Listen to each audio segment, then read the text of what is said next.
E alguém de vocês já decidiu partir para a perícia? Trabalhar com a área de perícia? Não criaram esse ânimo?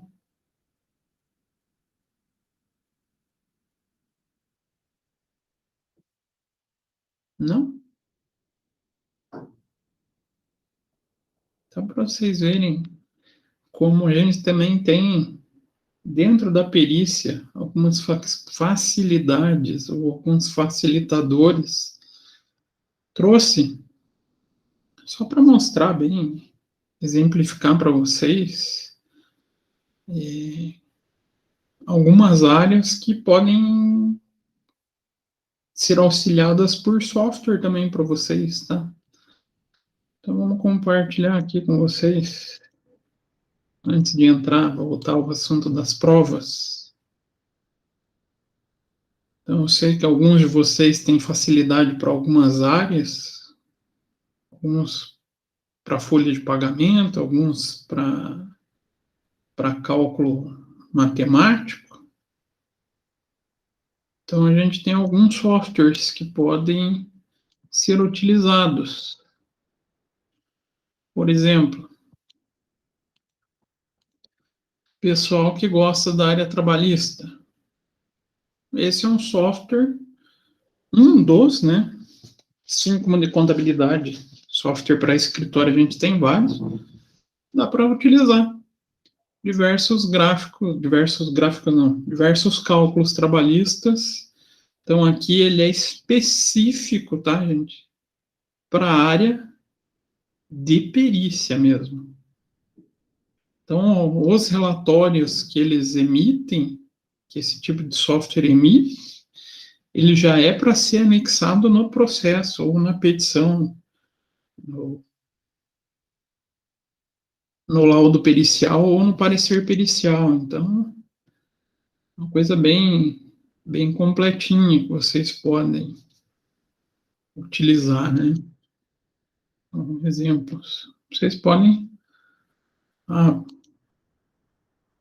incluir um novo cálculo e ter uma seleção de possibilidades de recálculo que vocês podem utilizar de acordo com a necessidade que vocês têm para apresentar num processo trabalhista. Ajuda? O que vocês acham?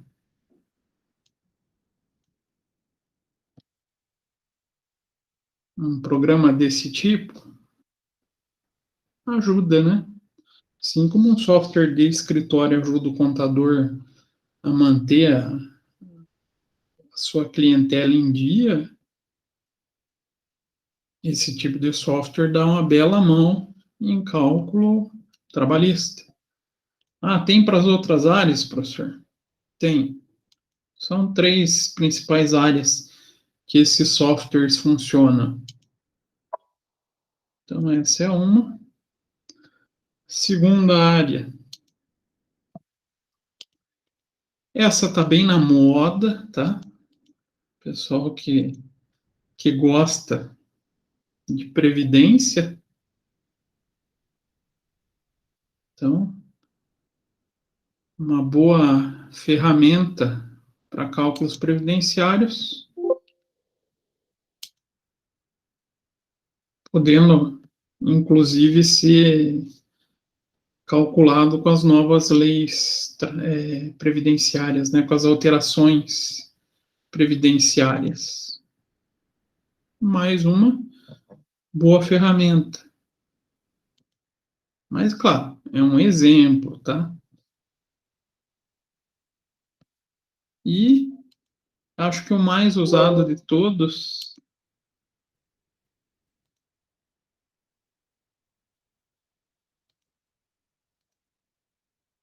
é nesse formato.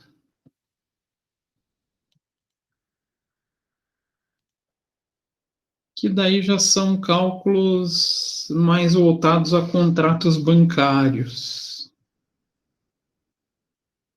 Então, vocês podem atualizar qualquer tipo de contrato por inúmeras formas de cálculo. Vamos exemplificar aqui o teste.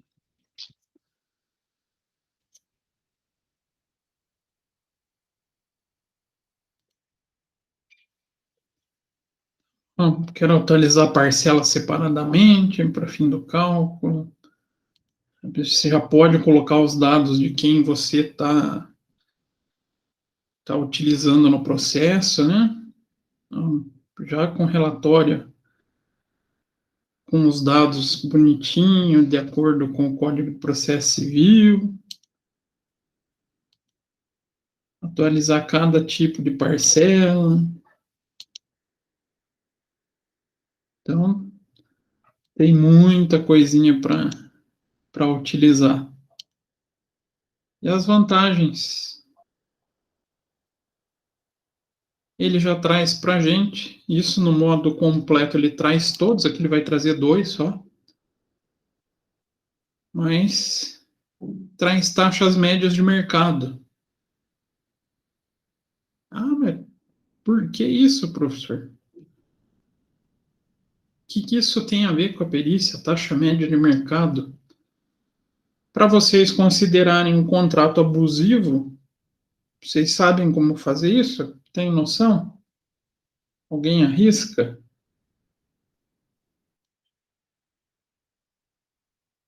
Como é que eu vou determinar se um contrato é abusivo ou não? Antigamente o pessoal levava em conta aquele, é 1% ao mês, não pode passar 12% ao ano. Não tinha essa história? Não sei se vocês já chegaram a ouvir essa história. Hoje não. Hoje a justiça considera uma taxa abusiva aquela que foge à média do mercado. E o Banco Central tem uma relação de taxas médias. É um terror ficar procurando ela direto no site do Banco Central. Né? Dá muito trabalho, porque ela não é por nome, é por código. Então dá dor de cabeça. Então isso ajuda.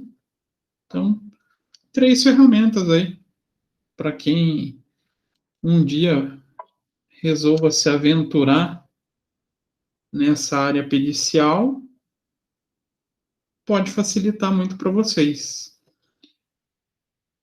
Né? Para vocês constituírem os anexos do relatório de vocês de maneira mais fácil um pouco, né?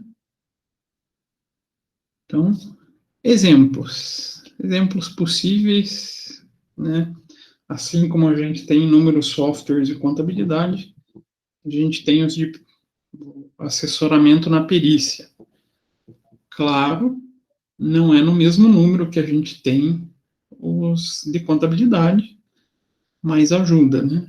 Muito melhor do que fazer no Excel. O que vocês acham? Montar toda uma planilha no Excel é muito mais trabalhoso, né?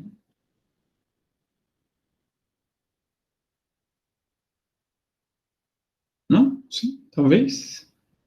É possível, quem sabe? Eu adoro a interatividade de vocês. Mas, então, continuando a figura das provas, né? Estávamos falando na aula passada sobre a constituição de provas, falamos um pouquinho da presunção. Presunção ela é permitida pelo Código de Processo Civil. Vocês lembram disso? É permitido, né? Mas presunção ela sempre, como existe um pouquinho de subjetividade envolvida, ela é uma prova um pouco mais frágil, mais delicada. Professor, mas o pessoal questiona o que a gente apresenta nos nos relatórios, nos nossos cálculos. Sim, questiona, sem medo nenhum. Eu devia ter separado um processo que eu estava lendo hoje, onde a procuradora de um município questionou de maneira, assim, muito árdua os cálculos da perita. Vai ter que se defender, né? Tem que correr atrás para apresentar a justificativa dela. Então, presunção é permitido, mas existe um certo risco, né? Então, imagina supor, com base em probabilidade de acontecimentos, é aético em matéria de função de prova contábil, embora tal condição esteja manifestada na lei. Então, aquilo que a gente vinha já discutindo. Né? Pode, mas é um pouquinho perigoso esse questionamento. Então, não basta supor, com base na informação de um chefe de escritório, que uma nota fiscal é duvidosa quanto à legitimidade. É necessário que uma indagação de maior profundidade venha a sustentar tal informação. Adianta a gente partir dessa informação só oral de uma pessoa, com isso, partir da presunção de que um documento é verdadeiro ou falso, ou que acontece algo ou não? O que vocês acham? Fica um pouquinho perigoso, né?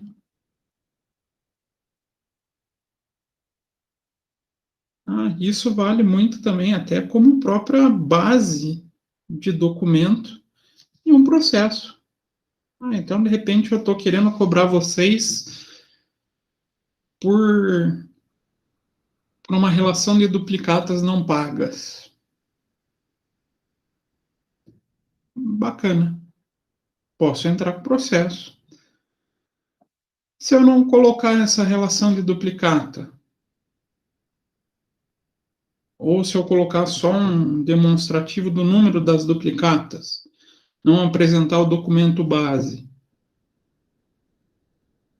eu, como perito, posso ir lá e só indagar as partes que, não, vocês assumiram a operação, ou eu tenho que buscar documento que faça esse suporte? O que vocês acham? Que documento que suporta uma duplicata? Geralmente uma operação de venda, né? Então eu vou também atrás da nota fiscal. Existe a nota fiscal? Ela é válida? Foi emitida de acordo com as normas vigentes na época? Existe a nota fiscal. Ela está escriturada corretamente? Não está? Quanto maior o nível de informação que vocês levantarem para colocar no embasamento de vocês, melhor é. Então, supor com base em informação requer análise da idoneidade do informante, das circunstâncias do fato, da qualidade documental, das provas emprestadas que se venha a buscar. Então, nossa vida profissional, testemunhamos muitas denúncias feitas por empregados que representavam evidente falsidade. A pena que o Luan não tem mais aparecido nas aulas, mas ele deve ver muito isso. Com objetivo de vingança ou de animosidade contra empregadores e vice-versa. Dá para partir só com base na presunção ou em relatos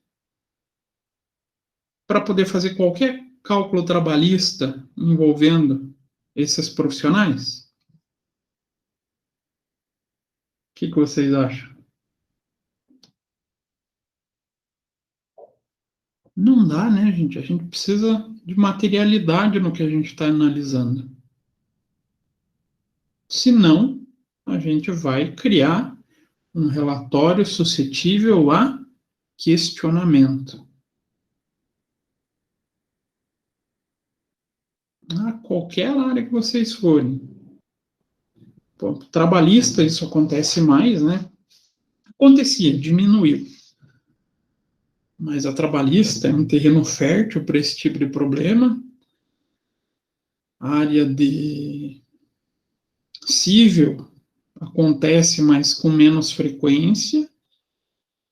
A tributária também acaba acontecendo, mas em frequência menor. E por que eu falei que acabou diminuindo na área trabalhista? Por causa do tal do honorário de sucumbência. Já ouviram falar disso? Sim, não, talvez. Não, professor. Não? O que é a tal da sucumbência? Aí eu entro com um processo e de repente eu fui. Vamos pegar esses casos mais comuns. Existia, mais comuns não, os mais tradicionais que aconteciam na área trabalhista. O pessoal entrava, chegava no advogado e falava: fui mandado embora, ele não me pagava hora extra. O advogado já colocava mais 1 milhão de pedido no meio do processo, porque não existia a cobrança da sucumbência do autor. Então, ele processava, se perdia, não acontecia nada. Ele ia para casa sem ganhar nada e a empresa arcava com um prejuízo, que é o honorário do advogado que defendeu ela. Hoje, não. Mudança na lei trabalhista faz com que a pessoa, o autor de processo, que seja considerado infundado, pague o honorário de sucumbência para o advogado do réu. E isso acabou criando uma segurança maior nesses processos trabalhistas. Nas outras áreas sempre ocorre isso, sempre ocorreu. Na trabalhista que não tinha essa segurança. Então, hoje, se vocês entrarem com um processo trabalhista sem a razão, ou que seja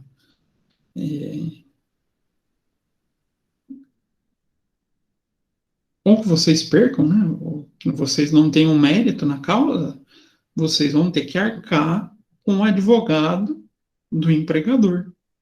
Ou, se vocês forem a empresa, e a empresa processar vocês e ele perder, ele vai pagar o advogado de vocês.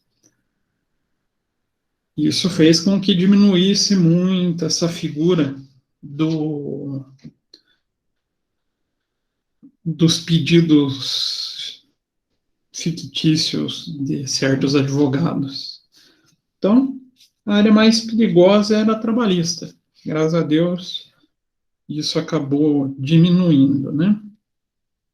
Então, também não basta supor que o lucro teria acontecido se tal como a mercadoria tivesse sido comprada e admitir que tal fato como uma realidade, sem que se esgotassem todos os meios de comprovação que tal lucro seria factível.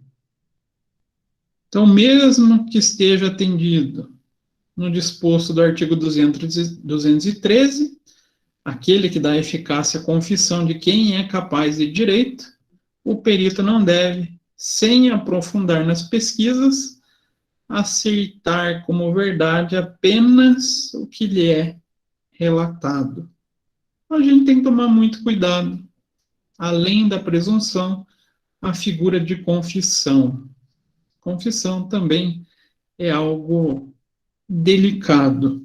Então, a aceitação de confissão sem indagação aprofundada poderia, no caso, representar uma conivência com o erro ou com a omissão. Professor, mas a pessoa pode mentir? Eu coloquei ela no meu relatório e ela é convocada como testemunha. Ela vai poder mentir? O que vocês acham? Testemunha pode mentir, gente?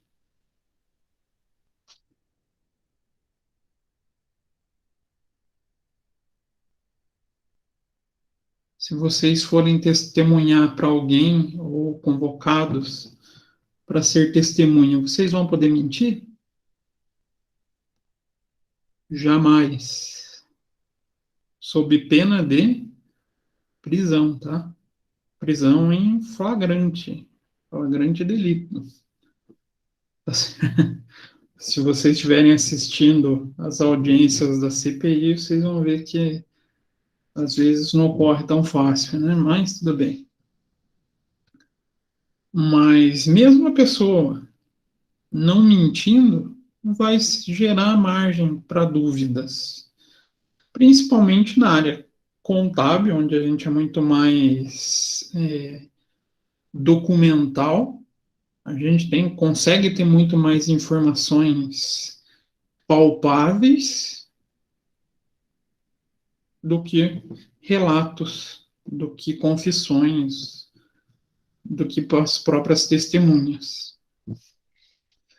Então, a perícia contábil não pode deixar margens para dúvidas. E o profissional nunca deve emitir um parecer antes que se esgote todos os recursos de indagação. Diante das dúvidas que se levantem em determinados quesitos, nem nos trabalhos que deles defluem. Então, vocês escutaram a confissão, o relato de alguém? Muito bom. Ele vai servir como um complemento. O que eu faço depois de escutar um relato? Eu vou atrás de documentos que comprovem a autenticidade, que comprovem a veracidade. Aí eu vou conseguir uma substancialidade maior na minha prova. Vou ter uma confluência de duas possíveis provas, uma que é um pouco mais frágil, que é a prova testemunhal, e, se possível, documentos. Aí eu vou conseguir consolidar de maneira mais forte para o embasamento do meu relatório. Então, o próprio artigo 214 deixa margem para um julgamento de validade desse conceito quando estabelece que a confissão é irrevogável, mas pode ser anulada se decorreu de erro de fato ou de coação. Então, aqui tem a própria ferramenta para o juízo ou para as partes tentarem anular algo que seja baseado só no argumento de uma testemunha ou de uma confissão. Nossa, professor, mas a gente, como perito contábil, pode coletar confissão? Confissão não, um termo pesado? Sim, nós podemos. Nós temos esse poder.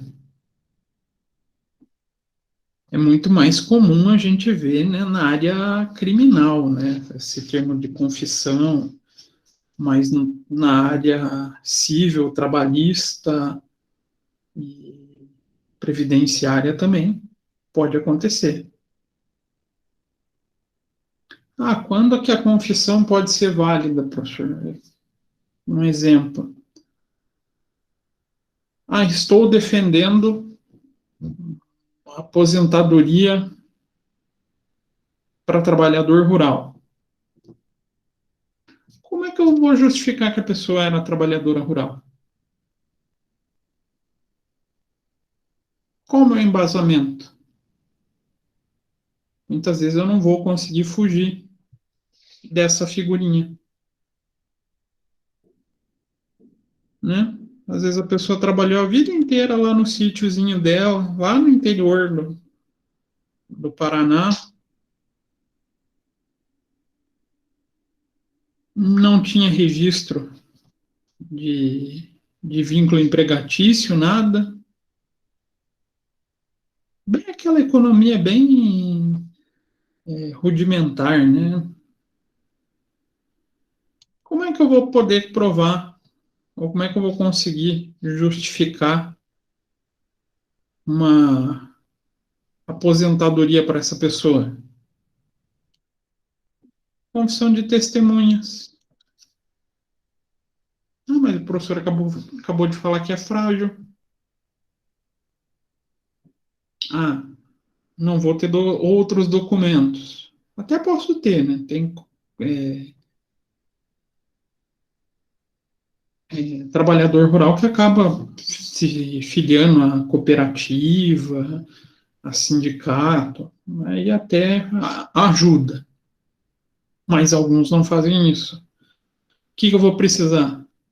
Mais de uma testemunha, pelo menos.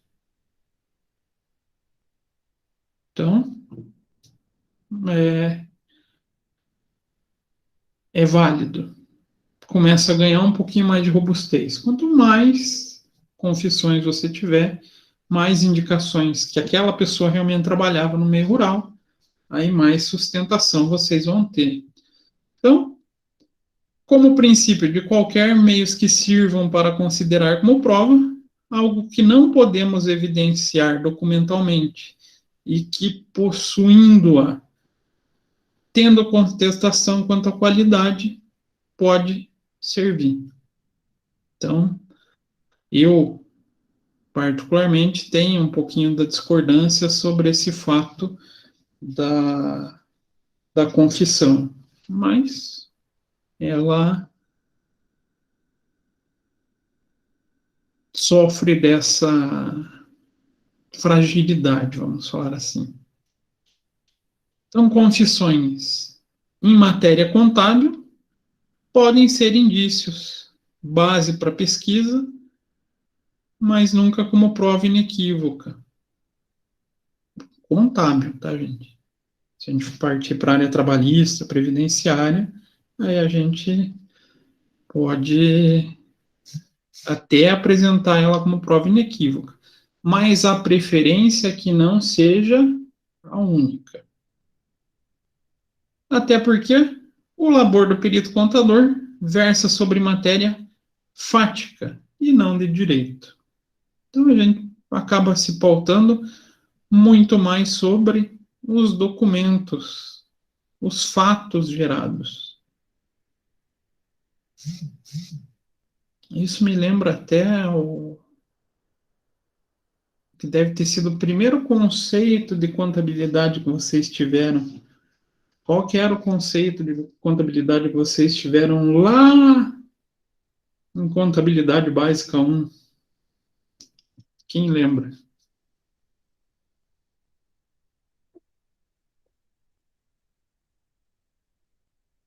Ninguém lembra. Contabilidade é a ciência que estuda através dos fatos contábeis a posição patrimonial de uma empresa, não é mais ou menos assim? Então, falou no meio contábil, se a gente falar qualquer processo envolvendo a área contábil, a gente tem materialidade para não usar só a presunção ou só a testemunha. A gente consegue documentação para criar robustez da prova no nosso relatório.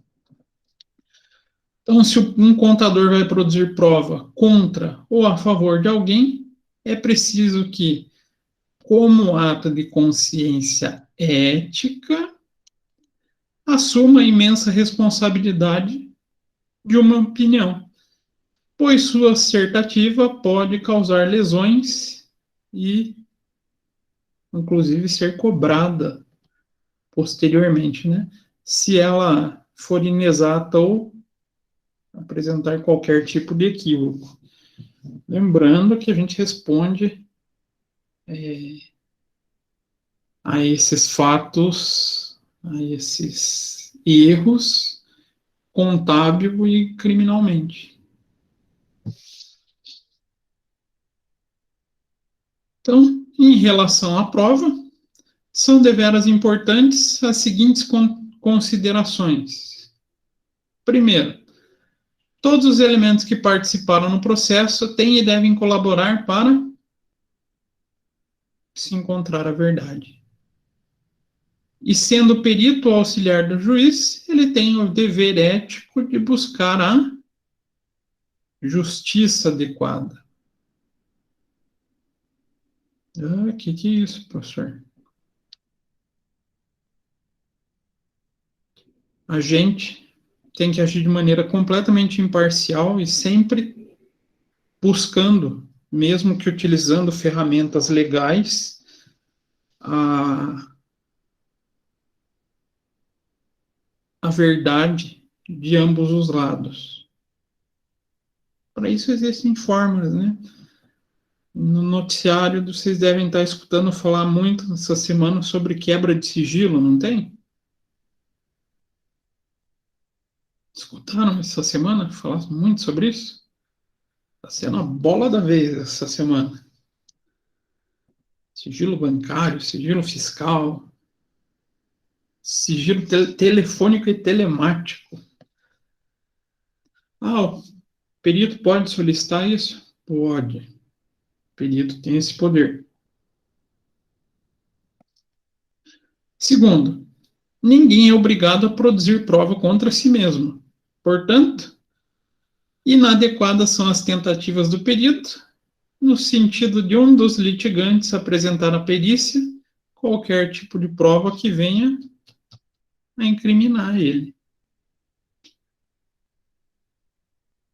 Se eu fosse perito, chegasse para vocês, estou querendo fazer um levantamento sobre a movimentação financeira de vocês, pedisse o extrato bancário, vocês vão me entregar?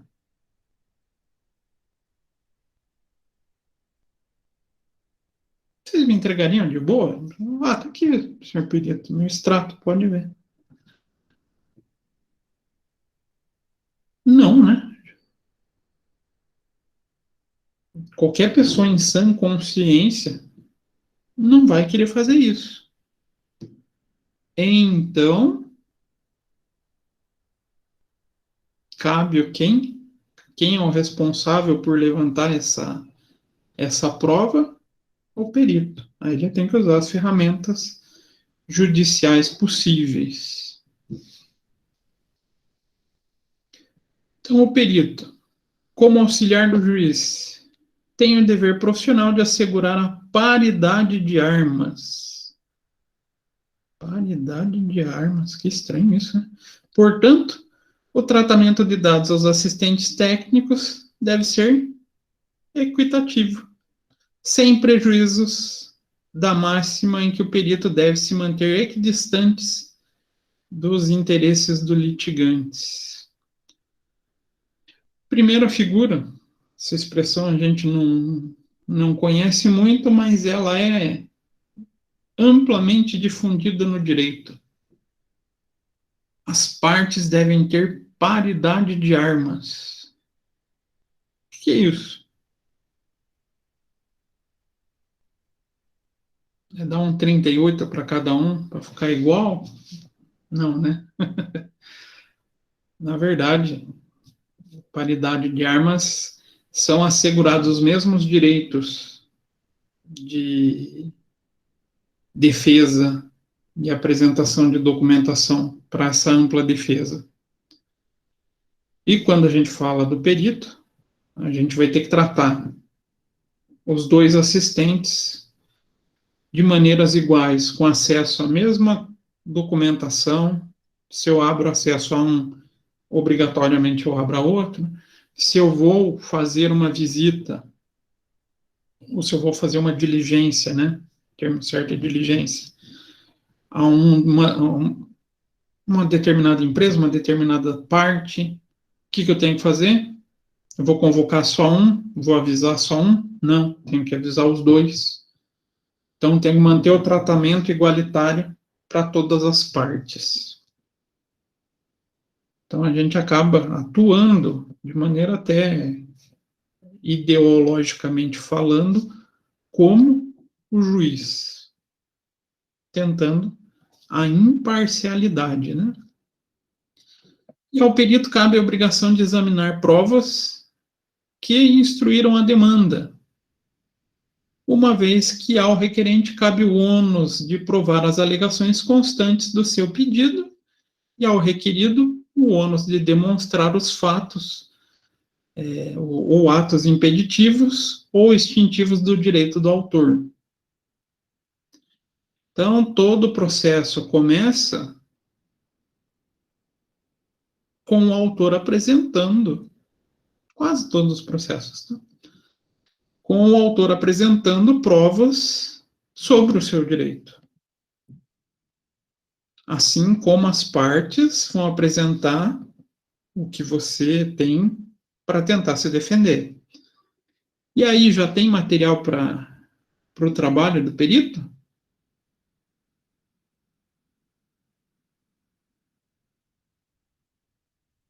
Sim, não, talvez.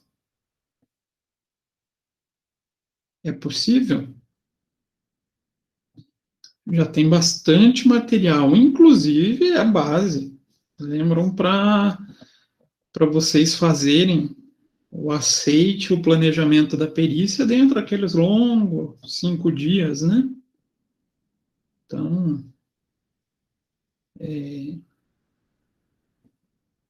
dentro dentro dos autos ali, vocês já têm esse material. Mas pode alguém entrar com uma ação sem colocar a prova?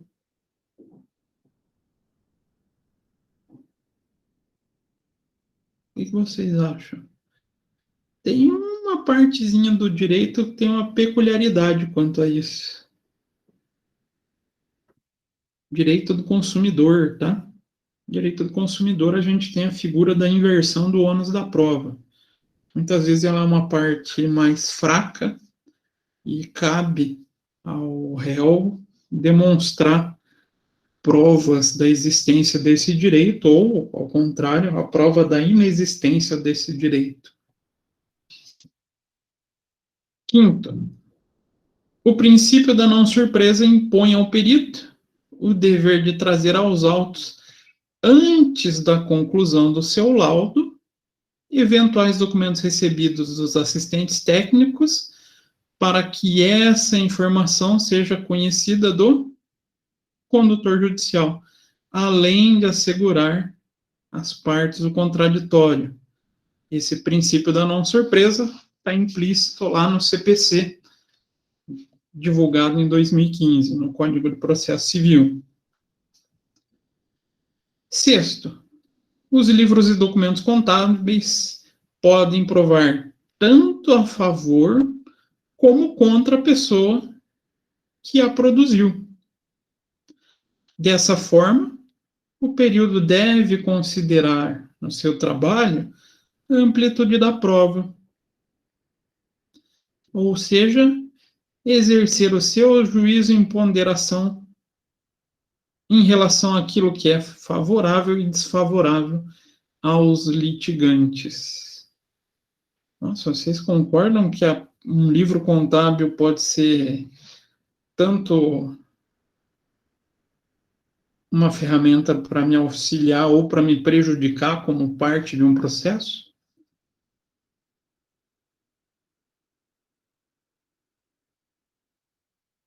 Pode.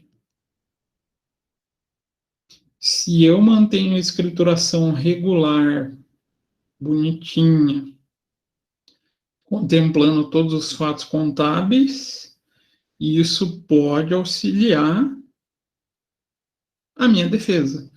Se eu mantenho um processo onde a escrituração não garanta a veracidade dos fatos, isso pode complicar a minha sustentação ou a minha defesa. Então, material contábil pode servir tanto a favor quanto contra quem produz ele. Então, por que é tão importante ter a contabilidade em dia? Justamente por esses fatos. Então, tais fatos referidos, entretanto, não devem ser confundidos com aqueles que se relacionam a cálculos de probabilidade, fundamentos em elementos técnicos e científicos, ou seja, quando há racional sustentação doutrinária para a admissão de um fato. Então, é muito mais tranquilo para um perito, até certo modo, quando a constituição da prova depende apenas do seu conteúdo, vamos falar assim. Então a gente tá, igual mostrei para vocês, aquele software de revisão de contratos bancários. Você conhecendo a doutrina sobre a aplicação dos contratos bancários, lendo o contrato bancário bonitinho, para você reformular o cálculo, é uma ferramenta técnica sua, um conhecimento científico seu. É um embasamento muito mais tranquilo do que o material produzido por terceiros. Então é bom começar por esses tipos de processo? Eu particularmente considero, tá? Vocês tendo segurança na parte matemática, fica mais tranquilo esse tipo de processo. Então, vocês vão fazer a revisão do contrato. É muito mais fácil do que começar com uma dissolução de sociedade. Então, em tais situações, encontram-se determinações de valores imateriais por natureza e como os dos aviamentos, por exemplo. Imperícia contábil nesse assunto não é de se supor, mas a prever com fundamentos em elementos racionais e aceitáveis do ponto de vista técnico. Entretanto, nesses casos, o perito deve ressaltar suas conclusões que chegou, que elas se estribam-se em tais elementos. E quais elementos de natureza técnica ele utilizou para fazer uma probabilidade de um acontecimento ou a projeção de um cálculo. O que a gente precisa colocar, então, no nosso relatório? Lembram-se da estruturação do parecer? Dentro da estruturação do parecer, não tem um campo metodologia? Um dos itens obrigatórios pela NBCTP 01, não está lá metodologia? Vocês vão colocar o que foi feito, como foi feito, por que vocês chegaram naquele valor. Existe uma técnica para isso. Então vocês revisaram o contrato. Não, de financiamento, vocês estão questionando ou estão recebendo um questionamento que o contrato deveria ter sido feito pelo método Price. Para vocês recalcularem todo o processo, todo o financiamento, é só vocês justificarem a fórmula de cálculo usando o sistema Price. Muito mais fácil do que buscar qualquer elemento que seja de terceiros, né? Então, falando em provas constituídas com base em metodologia própria, metodologias de cálculo, são mais simples da gente conseguir aplicar ou descrever a metodologia aplicada. Em tese, né? Nem sempre é tão simples assim. Então, assim, por exemplo, a projeção de um futuro lucro, com base para determinar um fundo de comércio, precisa tanto de rigor que possa eliminar tudo o que possa ser arbítrio, como de justificativa convincente ou comprovada e comprovada. O que eu quis dizer? Primeiro, eu tenho dúvida nesse cálculo aqui. O que é um fundo de comércio? Nome triste, né? Quem sabe o que é fundo de comércio geralmente é mais velho. Vocês devem ter ouvido no curso a palavra goodwill, ou no máximo ágio, ou deságio. Isso é fundo de comércio. Então a gente está tendo um questionamento sobre cálculos de fundo de comércio. Nossa projeção de lucro para garantir esse ágio na emissão de ações, não é na emissão de ações, é na expectativa de rentabilidade futura, tem que ser calculado de maneira sólida, baseado nos preceitos contábeis, para garantir que ninguém considere algo arbitrário de nossa parte. Que não garanta. Então, a metodologia aplicada tem que garantir uma robustez a ponto de não levantar a possibilidade do questionamento. Então, quando perguntarem para vocês fundo de comércio, tá, gente? Isso é a expressão mais antiga. Isso vem lá do antigo Código Comercial, lá de 1930 e alguma coisinha, acho que 36, se não falha a memória, era chamado de fundo de comércio. Mas hoje o pessoal chama de ágio na expectativa de rentabilidade futura, ou, para quem gosta de americanizar as coisas, o goodwill. Então a gente começa a fazer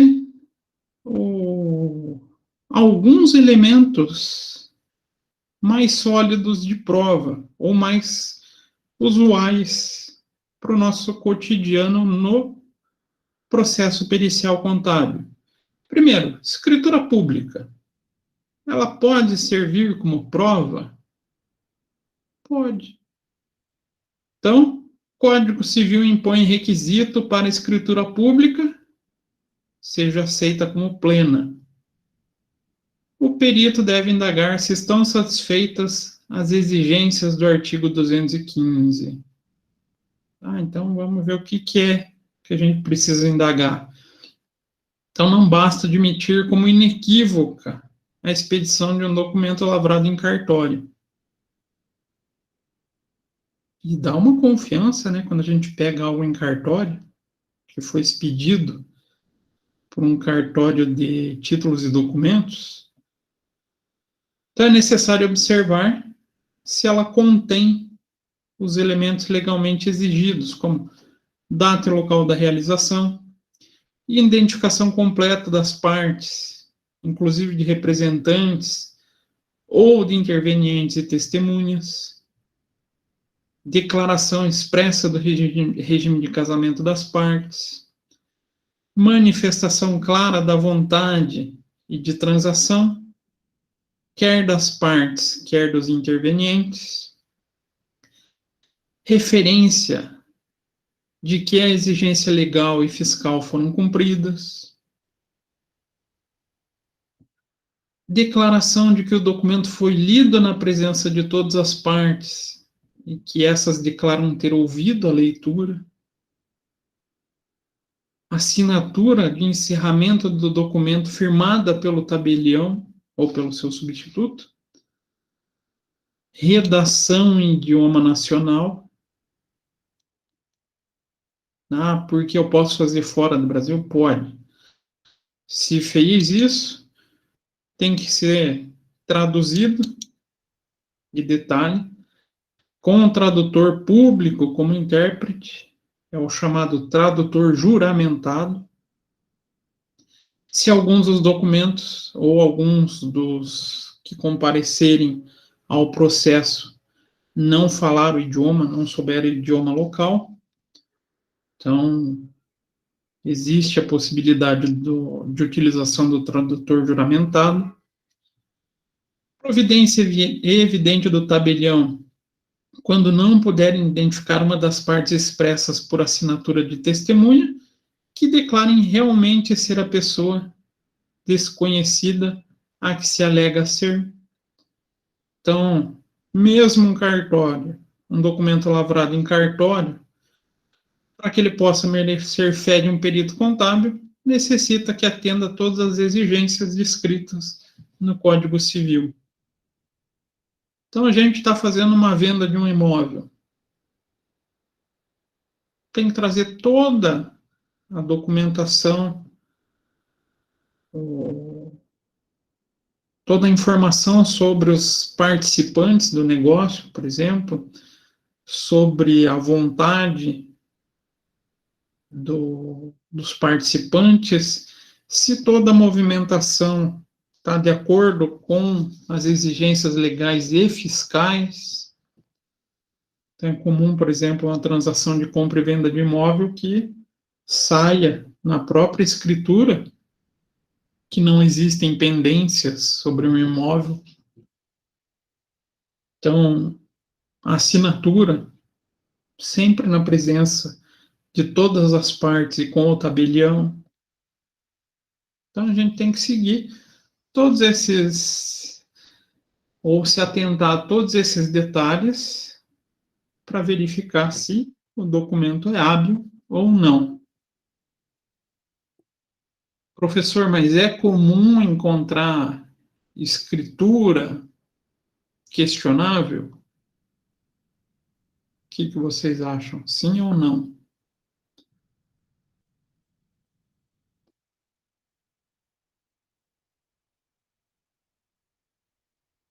Obrigado pela participação.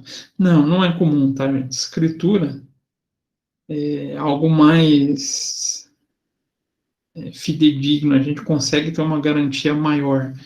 Mas como perito, a gente não pode deixar de verificar se está recoberto das exigências legais.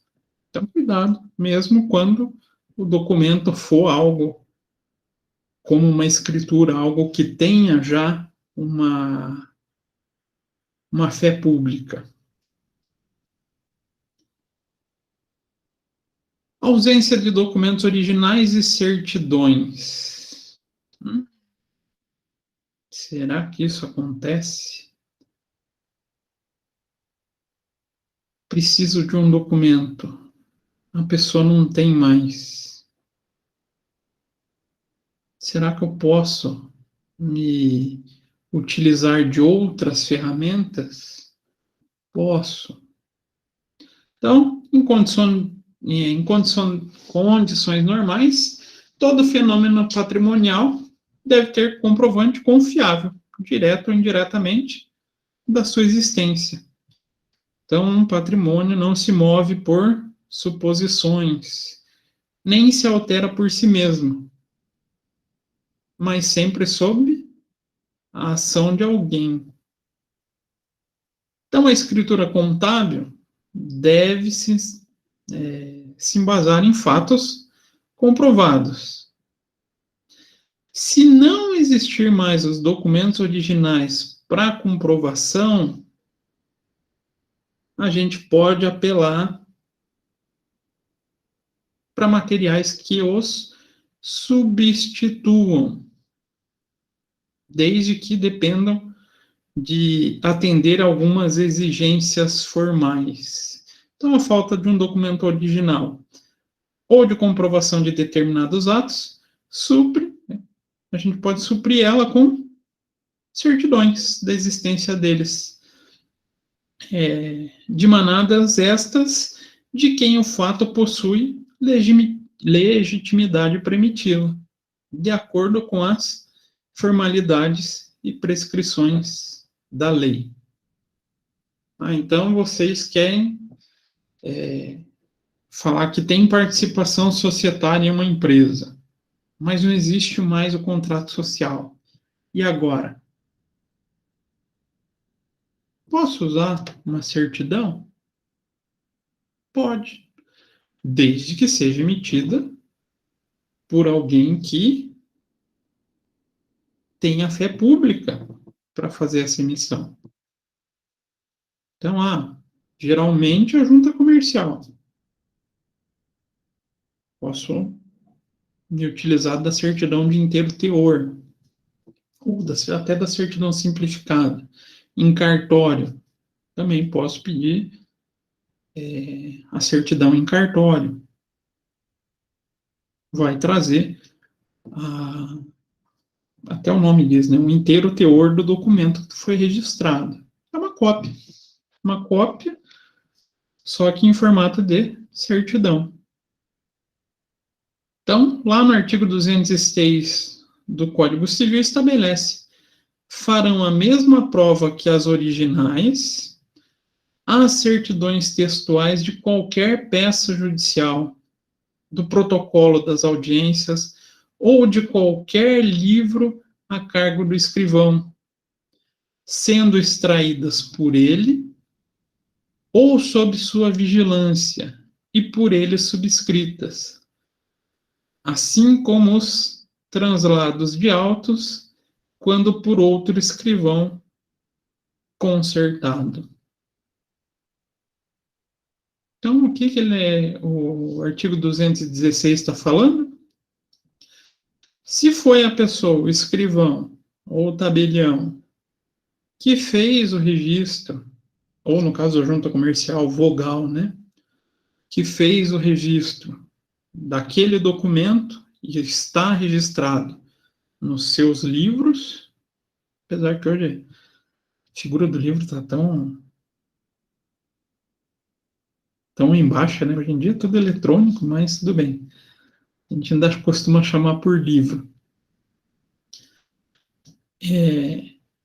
Sendo emitido por ele, esse documento é válido como o original. E o artigo 16, 217 e 218 complementam o 216. Então, terão mesma força probante os translados e as certidões extraídas por tabelião ou oficial de registro de instrumentos ou documentos lançados em suas notas.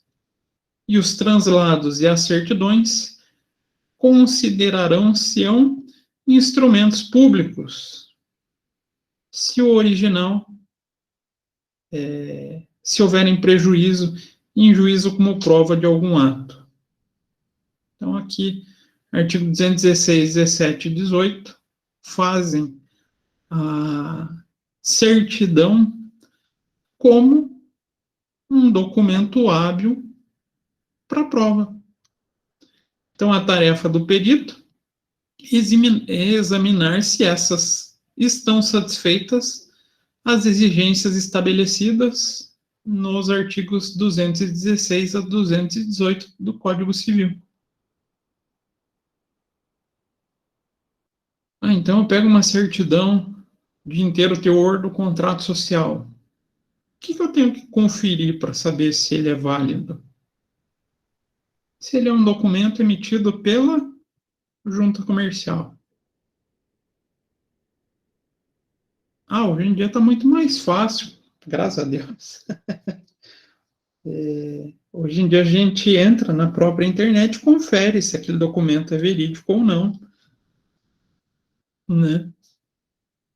Mas antigamente tinha que vir com a chancela da junta comercial, trazendo todo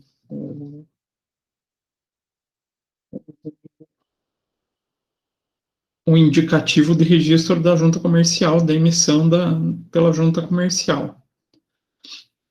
Então, do ponto de vista técnico, não basta só a exibição de certidão, é necessário que elas estejam emitidas em conformidade com os requisitos que a lei estabelece, para que sejam consideradas, então, como provas.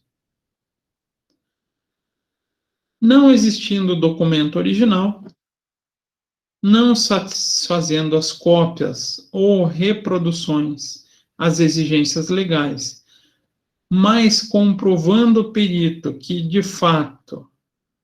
que o fato realmente existiu, ele deve ressalvar no seu laudo tais ocorrências, para que seja fiel ao princípio consagrado em contabilidade da essência sobre a forma.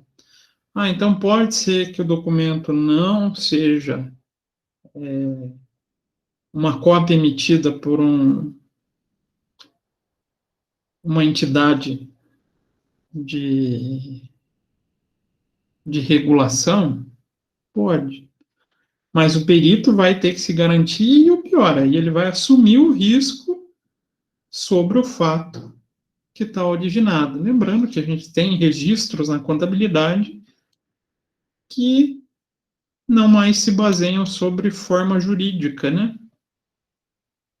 Mas sim sobre a essência econômica de um fato.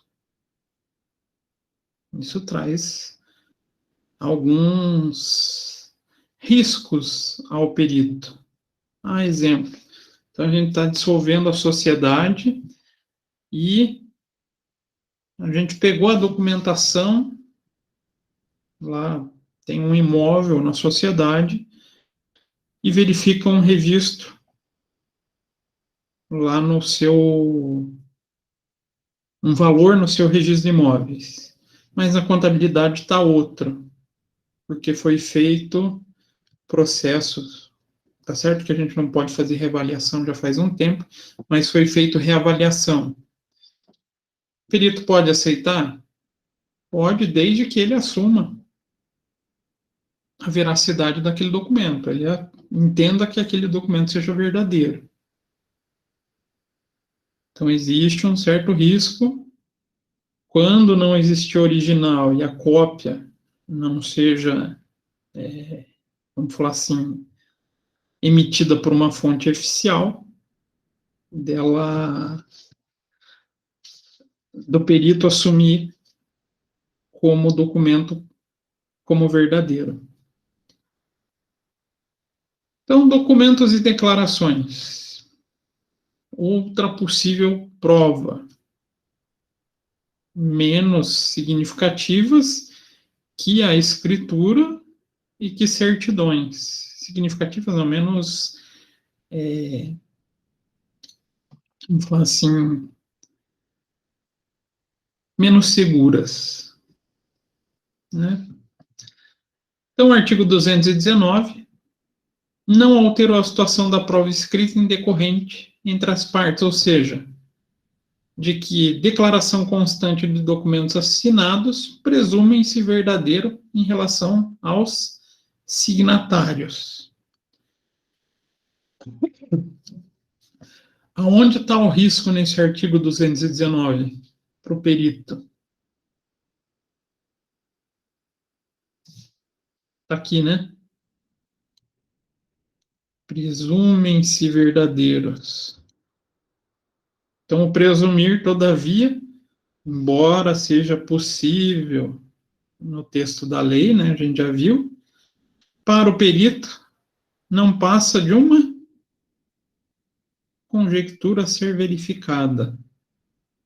Então, a gente tem um documento ou uma declaração assinada, aquilo ali não é a garantia plena. Então, especialmente em face de casos relevantes. Então, como peças podem ser elaboradas com intuito viciosos, em algumas são diversas as cautelas requeridas e observadas as peculiaridades de cada caso, então, exigindo esforço específico e complementares para o convencimento da validade desse documento. Então, para efeito de aceitação como prova, a metodologia contábil é diferente da de lei, ou seja, evita-se admitir o óbvio como princípio, ainda que a lei se ampare como base da aceitação de um documento. Então, o que é o evitar assumir como óbvio esse documento? Você pega um, um exemplo muito bom, chamados contratos de gaveta. Já ouviram esse termo? Quem já fez negócio com contrato de gaveta?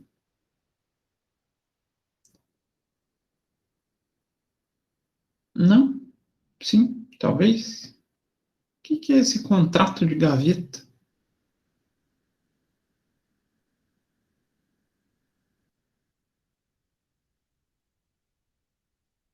Obrigado pela participação.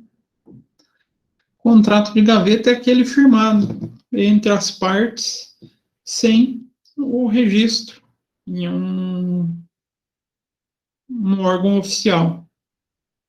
Isso costumam chamar ele de contrato de gaveta. A gente recebe um contrato de gaveta, vamos supor uma compra e venda de imóvel. Posso assumir ele como verdadeiro? Ou eu vou ter que desconfiar desse documento e procurar outras evidências que tragam robustez a esse contrato? Vou ter que desconfiar. Então, eu não posso pegar o contrato e simplesmente admitir ele como, não, é verdadeiro, então as partes assinaram. Isso pode gerar um certo risco na elaboração da convicção do perito. Se o espelhado em documentos se referir a algo que atinge patrimônio, quer como agente, quer como ensejo da ação, é preciso cautela na aceitação em face dos efeitos que eles possam decorrer. Documentos podem ser produzidos ao sabor de fraude e as leis podem ser feitas para servir ao casuísmo. Então, textos legais fabricam-se ao sabor de decisões de parlamentares que nem sempre possuem a noção necessária de responsabilidade social e a essência das coisas. Vocês concordam com isso? Será que toda lei garante o amparo legal de qualquer operação ou de qualquer movimentação, ou ela pode deixar falhas?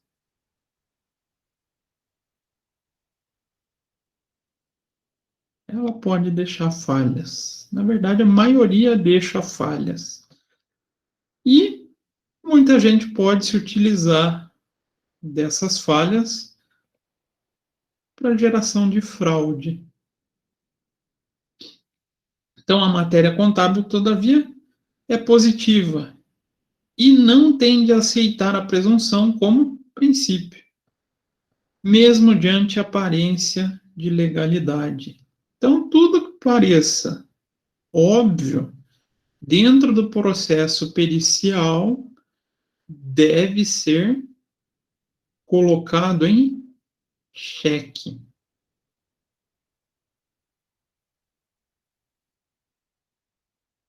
Deve ser desconfiado. Deixa eu ver se eu acho um caso aqui para mostrar para vocês. Acho que eu tenho um fácil aqui.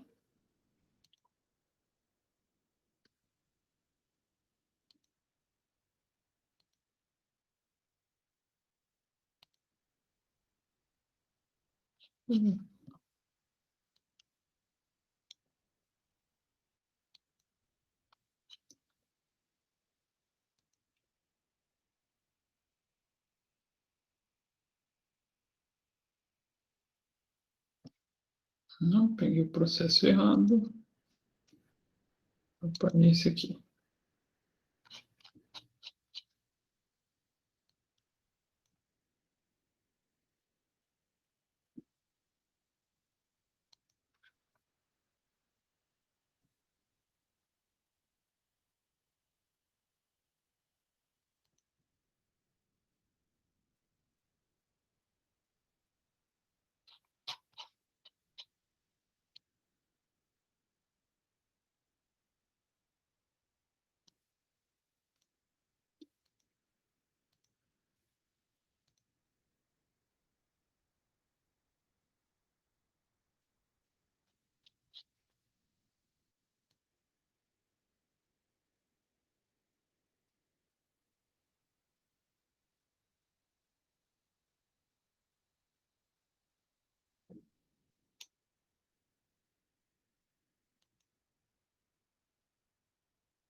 Então, supondo esse é um processo de cobrança de desconto de duplicata, desconto de cheque não pago. Então, o autor apresentou uma relação de débitos e suas movimentações. Posso considerar esse relatório como verídico? Sim, não, talvez, quem sabe, é possível.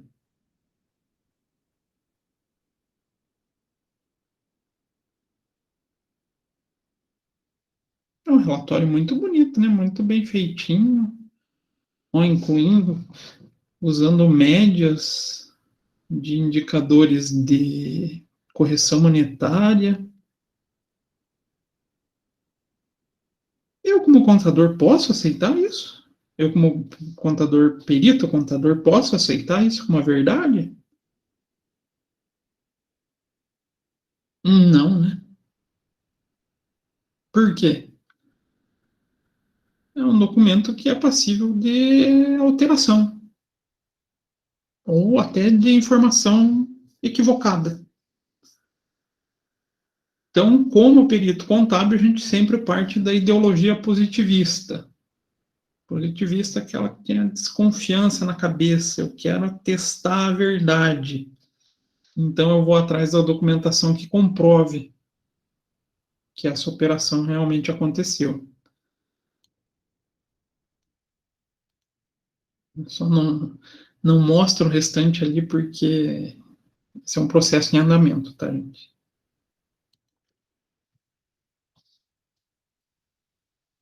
Então, a gente sempre vai ter que buscar, como contador,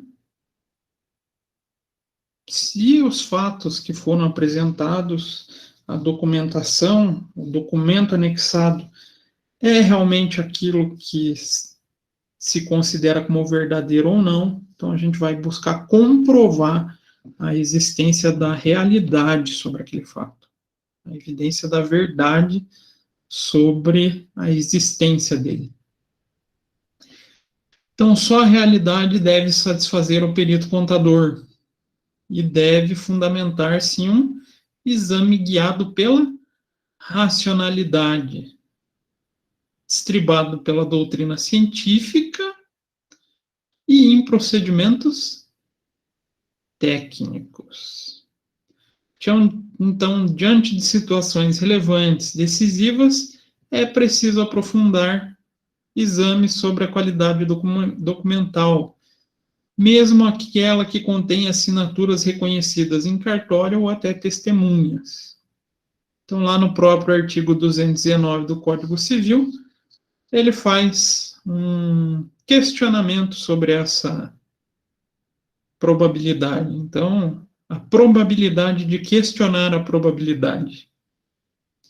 Então, não tendo relação direta, porém, com as disposições principais ou com a legitimidade das partes, as declarações enunciadas não eximem os interessados em sua veracidade do ônus de prová-las. Então, mesmo os documentos apresentados sejam revestidos de legalidade, eles sejam realmente legais, a gente não pode eximir de comprovar a realidade, a veracidade dele. E a ausência documental precisa de substância evidente para que possa ser preenchida. Ou seja, a essência verificável precisa revestir-se de forma idônea, competente para ser tomada como evidência. Também é preciso sempre se ter em conta as declarações de vontade, as que podem resultar em fatores agentes de transformação do patrimônio. Então, por meio de decisões, necessitam não só de ser justificadas, mas também assinadas pelas pessoas que realmente possuem poder para dar substância à matéria que é objeto do documento. Parece algo tão estranho isso, né? Tão inalcançável. Movimentações patrimoniais, transformações patrimoniais, onde possuam aparências verdadeiras ou até assinaturas, mas que não representam a realidade de uma operação. Aonde que a gente costuma ver isso? É bem fácil da gente encontrar isso. Sempre quando a gente tem a dita herança, tá? Questionamento sobre herança é uma beleza para a gente encontrar esse tipo de documento, onde não representa o interesse das partes. Então, esse tipo de processo, mais cuidado na sua condução. Agora, falando de instrumentos particulares e provas perante a terceiros. Instrumentos particulares, eu vou deixar para a gente conversar na próxima aula. Conforme eu havia comentado com vocês, a gente tem material sobre prova para 2 aulas. Então, não iremos atropelar.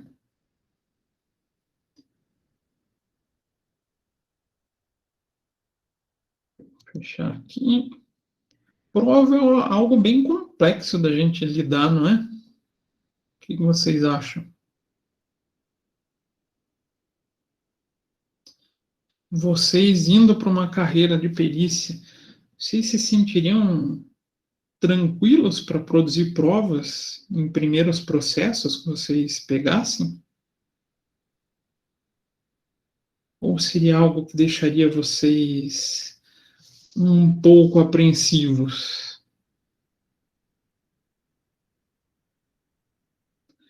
Deixa a gente apreensivo, né? Gera insegurança. Então, processos, igual eu falei, que não dependam tanto do poder de terceiros ou de materiais de terceiros, são os melhores para a gente começar na área de perícia. Então, há cálculos são os melhores. Processos onde exija aquele tipo de movimentação, a gente tem que tomar um certo cuidado maior na hora de assumir o encargo, né, o trabalho. Então, é um tema delicado. Constituição de prova é algo bem delicado e que demanda cuidado. Beleza, gente? Vocês ainda estão aí? Estão acordados ainda? Sim, não, talvez, quem sabe? Vamos fazer o sorteio de derrubar um para ver se está dormindo e se ele volta?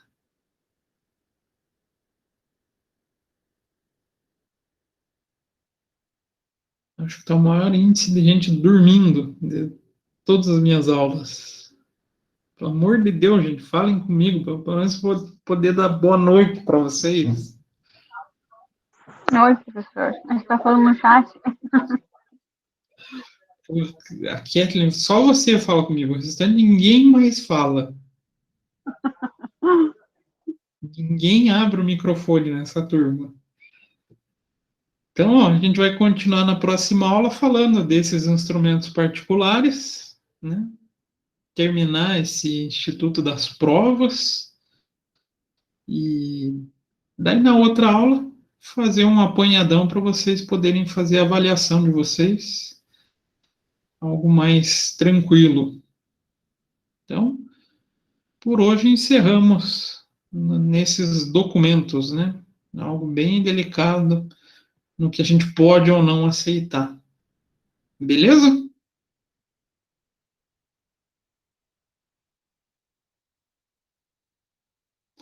Então, outro fato. Não coloquei atividade para vocês, só tem as atividades de frequência, as questões de frequência. Sei que vocês estão atarifados com o PI, e principalmente com essa primeira fase do TCC, né? Não sei quando vocês têm que entregar essa primeira fase. Kathleen, fale comigo, você é a única que fala comigo. Pior que eu não sei, professor, porque eu ainda não comecei a fazer. É verdade, Eu começo depois que voltar das férias. é verdade, esqueci que você não tinha começado. Logo começo. Acho que o pessoal deve estar bem ali perto de entregar, né?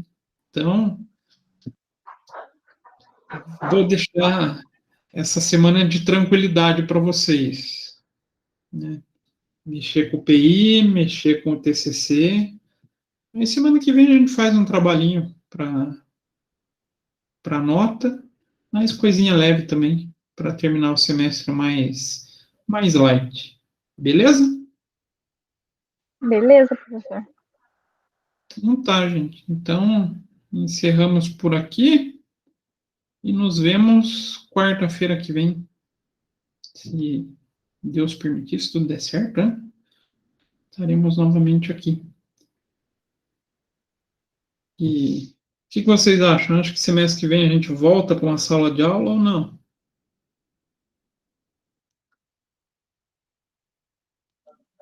Sei não. Acho que só ano que vem. Só ano que vem? É. Mas vocês viram o calendário de vacinação?